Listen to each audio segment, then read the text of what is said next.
ঝড়ের গতিতে ইংরেজরা দাঁড়িয়ে থাকতে থাকতে কম্পন তাদের শুরু হয়ে গেছে। একই আশ্চর্যজনক কিতাব, একই আশ্চর্যজনক জীবন্ত কোরআনের হাফেজ আমরা আগুন দিয়ে কাগজে লেখা কোরআনকে বিদায় করতে পারি, তাহলে এই হাফেজগুলাকে আমরা কি করে বিদায় করতে পারবো? কারণ এই হাফেজগুলাকে তো আমরা পৃথিবী থেকে একই সঙ্গে বিদায় করতে পারবো না।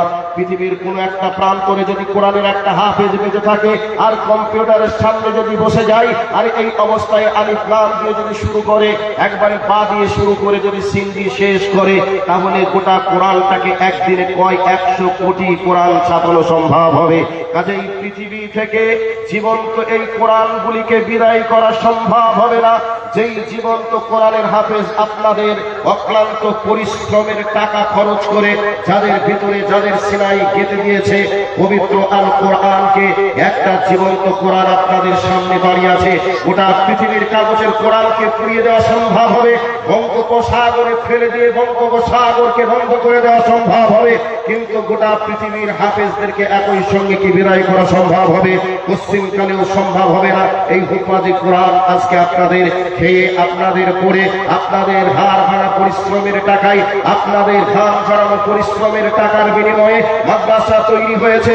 মাদ্রাসায় খেয়ে পড়ে আজকে জীবন্ত কোরআনের হাফেজ তৈরি হয়েছে। যাদের হাতে কোরআন আপনারা তুলে দিলেন, যাদের মাথায় আজকে সমাজ সংশোধন করার জন্য একটা হাতে লাঠি পর্যন্ত তুলে দিয়েছেন, এই কোরআনগুলিকে দুনিয়ার বুক থেকে কি বিদায় করা সম্ভব হবে? কথা বলুন, সম্ভব হবে?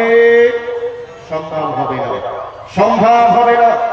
সম্মানিত উপস্থিতি, আজকে যারা বসে আছে এদেরকে বিদায় একটু পরেই জানিয়ে দেব। আমি আপনাদেরকে বলতে চাই, গোটা ভারতবর্ষের যে উত্তপ্ত পরিস্থিতি, এই উত্তপ্ত পরিস্থিতিতে আজকে মুসলমানদের মাদ্রাসা চলে যাচ্ছে, মুসলমানদের মসজিদ চলে যাচ্ছে, মুসলমানদের কবরস্থান চলে যাচ্ছে, মুসলমানদের ঈদগাহ চলে যাচ্ছে, কখনো কোথাও আবার মসজিদ মাদ্রাসাগুলিকে উল্টাচার দিয়ে ভেঙে খান খান করে দেওয়া হচ্ছে। এই অবস্থায় সোশ্যাল মিডিয়ার মাধ্যম থেকে নিয়ে শুরু করে একেবারে গোটা ভারতবর্ষের যারা যে ডিপার্টমেন্ট আছে সকলকেই একবার দেখিয়ে দিতে চাই, হে ভারতবর্ষের ক্ষমতায় যারা বসে আছো, তোমরা আমাদের মাদ্রাসাকে বুলডোজার দিয়ে, মসজিদকে বুলডোজার দিয়ে তোমরা ভেঙে দিতে পারো, তবে তোমরা শুনে রেখে দাও, আমাদের মাথার খামকে পায়ে ফেলে আমরা হাড় ভাঙা পরিশ্রম করে অর্থ উপার্জন করে আমরা যতদিন বেঁচে থাকবো ততদিন মাদ্রাসা গড়ব, ততদিন মসজিদ গড়ব, ততদিন কোরআনের হাফেজ তৈরি করার পিছনে আমরা অর্থ দিয়ে সাহায্য সহযোগিতা করব। এই ভূমিকা আমরা যতদিন বেঁচে থাকবো ততদিন পালন করব। যতদিন এই ভারতবর্ষের মাটিতে নয়, গোটা পৃথিবীতে আমরা যতদিন বেঁচে থাকবো ততদিন পর্যন্ত আমাদের দিনের জন্য এই খেদমত চলবে। পৃথিবীতে কোরআন ছিল, পৃথিবীতে কোরআন আছে, পৃথিবীতে কোরআন থাকবে। এই পৃথিবীতে মুসলমান ছিল, এই পৃথিবীতে মুসলমান আছে, এই পৃথিবীতে মুসলমান থাকবে। ভারতবর্ষের মাটিতে মুসলমান ছিল, মুসলমান আছে, মুসলমান থাকবে। আজকে এই সোশ্যাল মিডিয়ার মাধ্যমে গোটা ভারতবর্ষের যারা শাসন করছে তাদেরকে একবার দেখিয়ে দিতে চাই।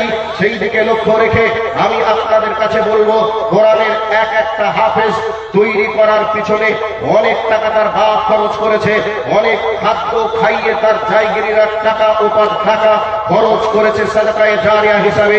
আজকে আমি আপনাদের কাছে বলতে চাইবো, এইরকম হাফেজ কোরআন তৈরি করার জন্য একজনকে সংকল্প করা লাগবে যে আমি একটা হাফেজের খরচ দেওয়ার জন্য আমি প্রস্তুত আছি।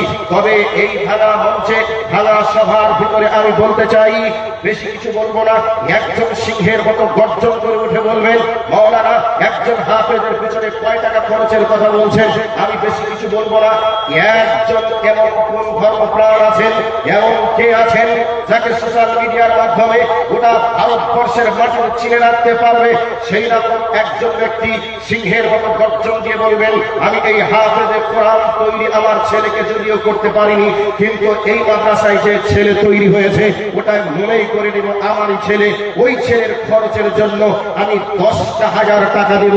আমি 10 জন ব্যক্তিকে দেখতে চাই যে 10 জন ব্যক্তি 10 জায়গা থেকে দাঁড়িয়ে একবারে সিংহের মতো গর্জন দিয়ে বলবেন, মাওলানা সাহেব, এই ভারতবর্ষের মাটিকে স্বাধীন করতে গিয়ে শত শত মানুষকে জীবন দিতে হয়েছে, ঘর বাড়ি ছাড়তে হয়েছে, উত্তরপ্রদেশের মাটিতে আজকে শত শত যুবককে জেলের মধ্যে যেতে হয়েছে, এই কোরআনের জন্য অনেক মুসলমানকে প্রাণ দিতে হয়েছে, রক্ত দিতে হয়েছে, জীবন পর্যন্ত দিতে হয়েছে। আমি সামান্য 10,000 টাকা এই হুফাজে কোরআনের জন্য কি আমি দিতে পারবো না?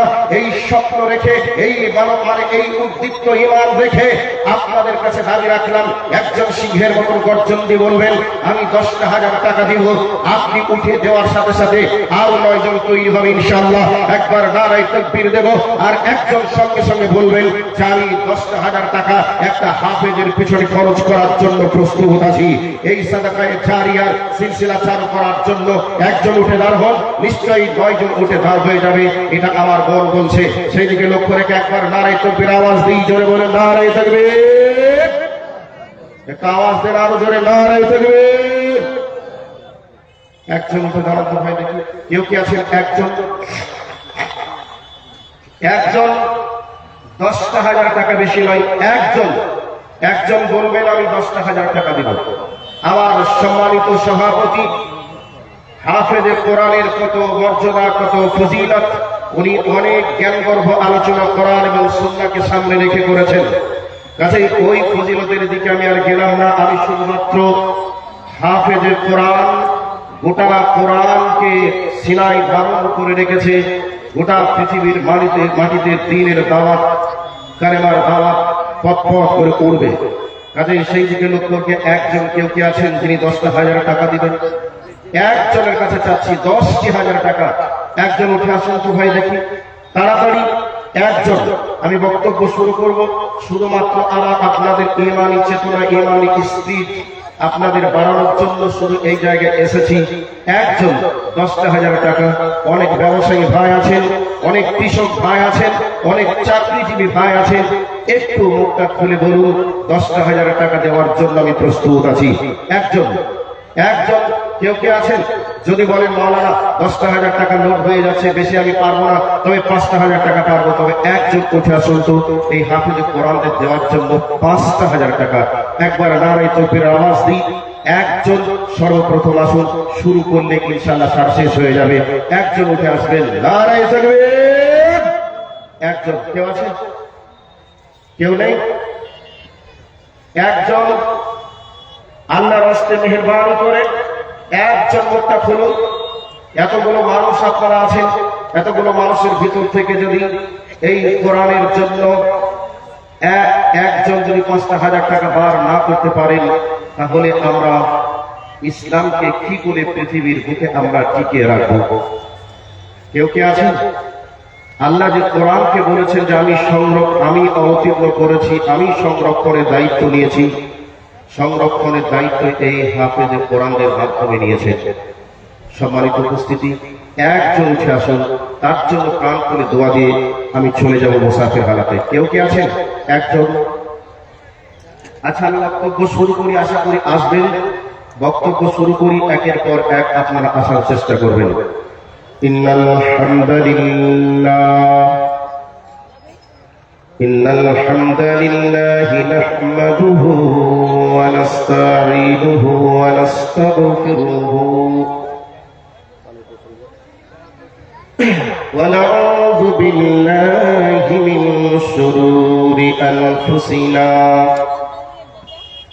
ওয়া মিন সাইয়্যাতি আ'মালিনা। من يهده الله فلا مضل له ومن يضلله فلا هادي له.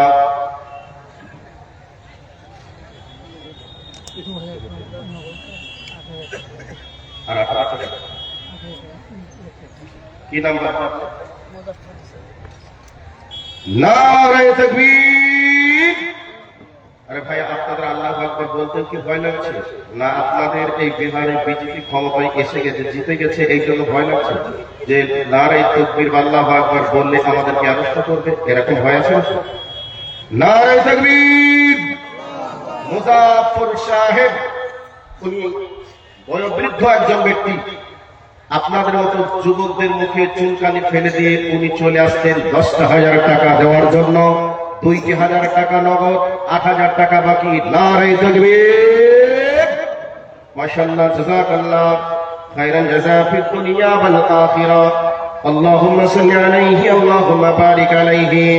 রব্বুল আলামিন তোমার প্রিয় বান্দা মুজাফফর হোসেন আল্লাহ বৃদ্ধ বয়সে পদার্পণ করেছেন।